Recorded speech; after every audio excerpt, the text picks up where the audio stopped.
And we're moving right along to video 1.14, graphing in slope-intercept form. It is an extension of our lesson yesterday, so make sure you're still taking notes. And we're going to get through this one, and then we'll be done with this type of graphing. And why would you not want to see a picture of the cutest movie ever made by Disney? So reminders. This is your formula for slope. This is a slope-intercept formula. So slope-intercept formula. And I'm writing a little slow because I lost my other stylus and I have to use my old one, which doesn't work as well.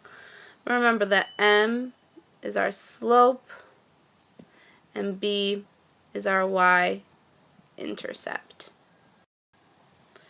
So writing an equation from a graph, what is the equation of the line shown? So I'm always going to start with my y equals a blank, I don't know the slope yet, an x, and then I need to enter a y-intercept. But you can always start with these pieces, a y equals and an x, because in order to fill in the equation, you're going to just have to find out what the slope and what the y-intercept are, and we can easily do that by looking at the graph. So remember the y-intercept is where the graph crosses the y-axis, and I see it crosses right here at -2, so my y-intercept is -2. And then remember that slope is rise over run, so I'm going to go from point to point.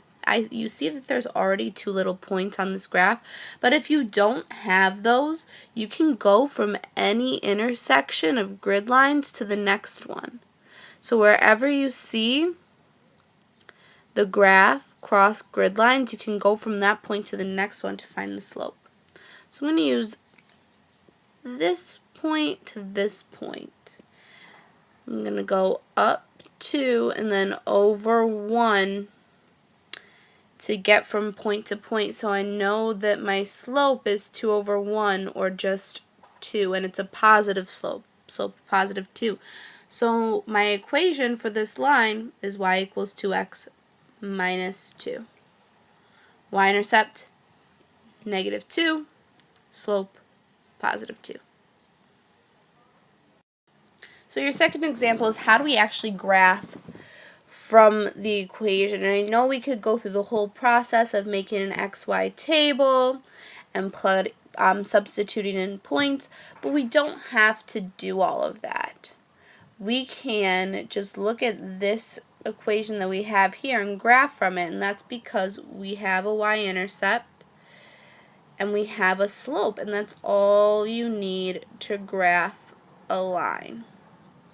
So how you do this, I'm going to write down some steps. One is you always start at the y-intercept, and then you plot points from the y-intercept using the slope.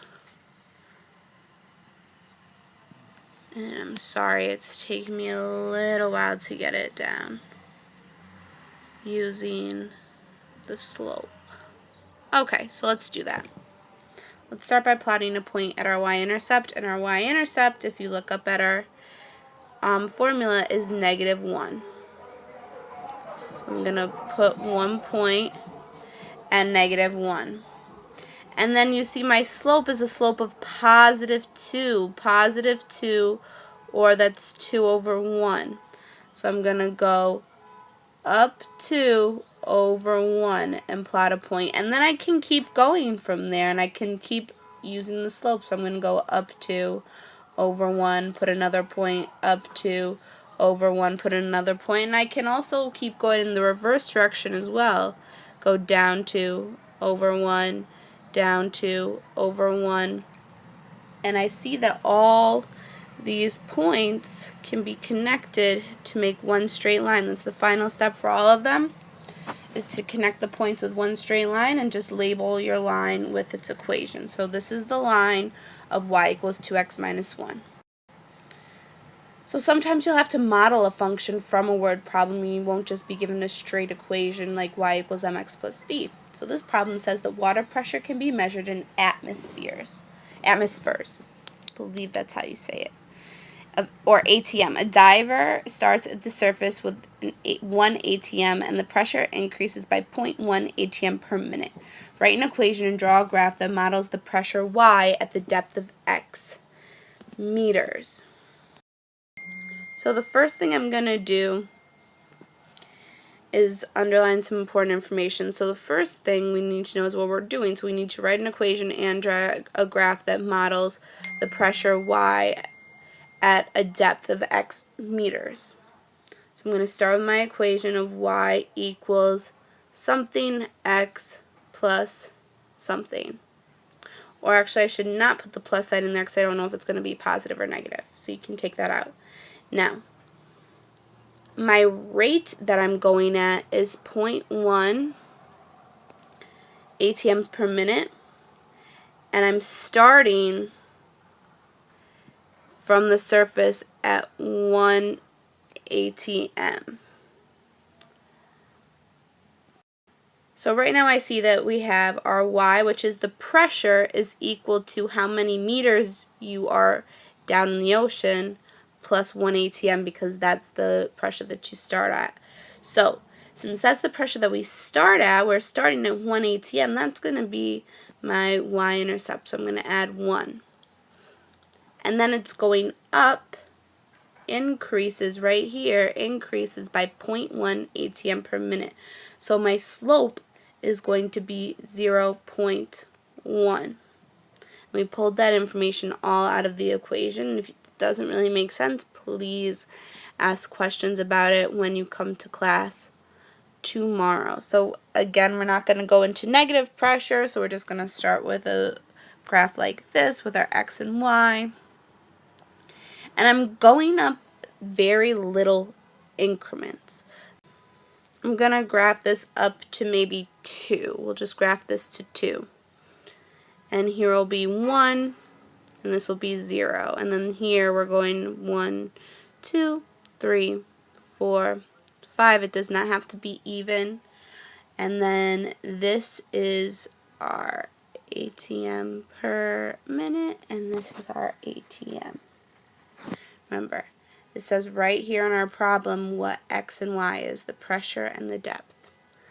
So as our depth is increasing, we're going to start at our y-intercept of 1 and go up the rise of 0.1, which would be like there, and over 1. So, and if I keep going, it's just going up by 0.1.